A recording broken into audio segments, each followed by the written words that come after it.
Hey YouTube, Ash Eater here. I'm planning to make this a regular bi-weekly feature on the channel, a campaign diary for the tabletop game I'm currently running, the 5th edition Eberron campaign. I wanted to make this campaign a more player-driven experience for my players than the games I've run previously. Not to say that my previous games have been particularly railroaded, but I've definitely built some experience over time, and I believe this will keep my players a little more engaged. I only chose the system and the setting. I decided on 5th edition because I really do enjoy it, and I feel it has a lot of the core gameplay that I've always loved from 3.5 and Pathfinder, but it streamlined a lot of the things out of 3.5 that we all know needed to be streamlined. Grappling, am I right? And I went with Eberron because, I mean, come on. It's got living constructs, city goblins, elemental-powered airships. What's not to love? So aside from making this campaign more player-driven, I've also decided to implement a couple new elements I haven't used in D&D before. There's 3 of them altogether, and I think they'll help keep the pace up in the game and keep my players more invested. 2 of these are probably something you've heard of. I'm assuming if you're watching this that you're probably familiar with plenty of the other tabletop YouTube channels out there, like Z, Puffin Forest, Matt Colville, all those great channels with much better production value. First, I'm using the paper slips in a hat trick that Z Bashu talked about in his How I DM video. If by some strange twist of fate you're seeing this before seeing his video, basically, I'm generating random encounters by putting slips of paper into a hat and drawing out X amount while the PCs are traveling, letting them put in good things paired with a bad thing instead of what I've done in the past, making tables and tables and tables for every region they pass through. The second one I believe I got from a Matt Colville video where he talked about using 4E to make 5E better. Basically just including 1 HP minions to make combat with mooks faster and more cinematic. And this gave me an idea. If I could take a concept from a previous edition of D&D and supplant it into 5th edition, what's to stop me from using something from another system altogether? So I'm using something that I got from running Mouse Guard, and that's a little thing I'll call yes, but. The basic idea is if a PC is attempting to do something that's within the realm of possibility, but they fail on the check, instead of that always being a no, at my discretion, it could be that instead the PC succeeds at whatever the task was, but with some kind of drawback, like taking damage, getting a condition, or some new twist being introduced. So this way, hopefully we won't have that problem where a player is hell-bent on doing one particular thing, and because the dice just aren't favoring them, or attribute scores are too low, they spend round after round fixating on it, hopefully it'll play out well in 5e. We'll see, I'll report that here. So the campaign. The characters? We've got 3 of them. For now, we might have a 4th player coming in, we'll see. I'll start with Adeline, a human wild magic sorceress noble. Her backstory started off innocent enough. Young noblewoman, still in education, discovered her sorceress magic by accidentally casting message at a cute boy in her class, and he knew enough about magic and offered to help her understand her newfound power. She fell for him. It's your classic girl meets boy, boy teaches girl to control her magic powers, girl falls in love story. But then it took a real bad turn. Like, whew boy, did it go south.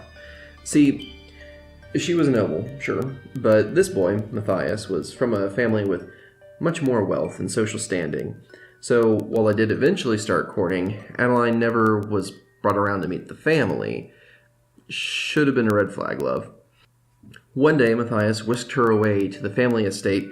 Finally, she'd be meeting his family. They could court more publicly. It was going to be great, right? Well, he put her up in an inn nearby, telling her that it wouldn't be tonight that she'd meet them, but it would be soon. Another red flag? Maybe. He comes back with a neat piece of jewelry and some flowers, says he has a carriage waiting for her. She's so excited to meet his family to legitimize their relationship, and they've stopped at some ancient ruins. Red flag? She entered the ruins with him and soon found herself in a chamber with a circle carved into the stone floor. When she kneeled down to inspect it, she felt a massive wave of energy flow over her, and she passed out. He took her back to the inn and said he'd be back in a few hours after seeing to something with his family. She got anxious about it and went to go ask him, hey, what the hell? She found her way into his personal library, where she found one of his journals, which described how he's done this before. The journal had drawings of the ruin, diagrams for the ritual. It described how she wasn't the first. Other girls have been brought there, and unfortunately, she was the only one to live. Long story short, she set the place on fire on accident because wild magic, and now she's on the lam. She knew she needed some answers, so she set out for Sharn so she could take the journal to Moorgrave University, where someone might be able to make heads or tails of it. Unfortunately for her, she had no idea how to lay low. Left a paper trail miles long, and that's where the other two PCs come in. They're after that bounty. We've got Quigley, another noble with a tragic backstory. See, a dragon stole his girl. His wife left him for a dragon. How embarrassing. Now he's the family laughingstock.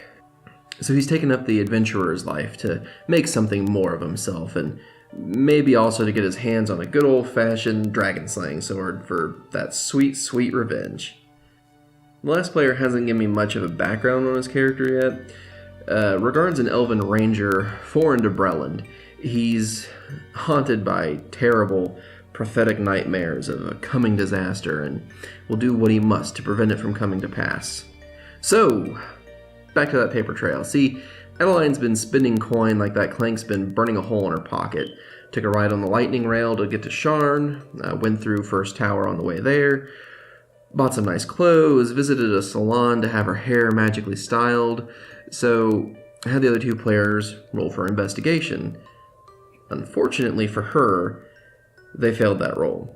So when she was stopped on one of Sharn's many walkways by some thugs, our heroes weren't there. Not at first, anyway. There were 4 of them total. One was a big guy, like, real big. He stopped her on the walkway, saying there was a toll for passing. Seeing one of the others holding a crossbow, she decided to reach for her knife, which prompted one behind her to club her, and the big one to grab hold of her and cover her mouth. They just wanted to collect that bounty. They didn't need the watch involved, or any other would-be bounty hunters getting tipped off. Before the thugs could drag her off, Quigley and Regarn came onto the scene, and oh man, that ranger was on fire. Don't think he rolled anything under a 16 that night. Adeline managed to hit the big one with shocking grasp as Regarn and Quigley took out one of the other thugs. A bladed scarf to the face and an arrow to the chest tends to do that. Quigley whipped another and shoved him over the rail as Regarn pegged the big guy between the eyes, freeing Adeline to stomp the fingers of the one dangling from the rail. The last one took an arrow to the spine, trying to flee.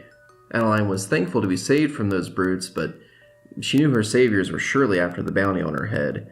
She pled with them to hear her out about her tale, showing them the journal she had kept from Matthias's library. She explained she could surely help them get more than the sum offered to bring her in. Regarn had a feeling she might be tied to his prophetic dreams. And that's about where we ended the session. It was our session 0, mostly meant to just be character creation and establishing the party, deciding what they'd be after, their goals, all that good stuff. I wasn't even planning on running any combat encounters, but the players had decided they wanted to play out pursuing the bounty on Adeline.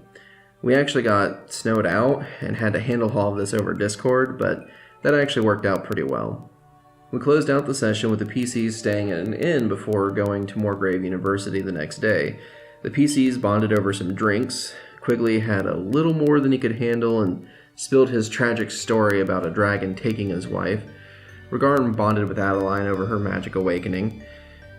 Next session, they'll be heading to Moorgrave University to get an idea of what has happened to Adeline. I've got a couple pages of material ready, and we'll have more adventure next Sunday. Hopefully we don't get snowed out, but even if we do, there's always Discord. Hope you enjoyed hearing about the campaign, and if this is your sort of thing, I'll be uploading these regularly with any luck. I know the next one might have to come late, as I'll be on vacation on the day I'd normally be posting it, but maybe it'll be early, we'll just see how that plays out. These campaign diary style videos will be pretty regular content here, but I'm also working on some D&D storytime animatic style videos as well. So, you know the drill. If you want to see the content as it comes out, subscribe and ding that notification bell. You can also follow me on Twitter and Facebook if you want to keep up to date. And I don't really know how to sign out, so yeah.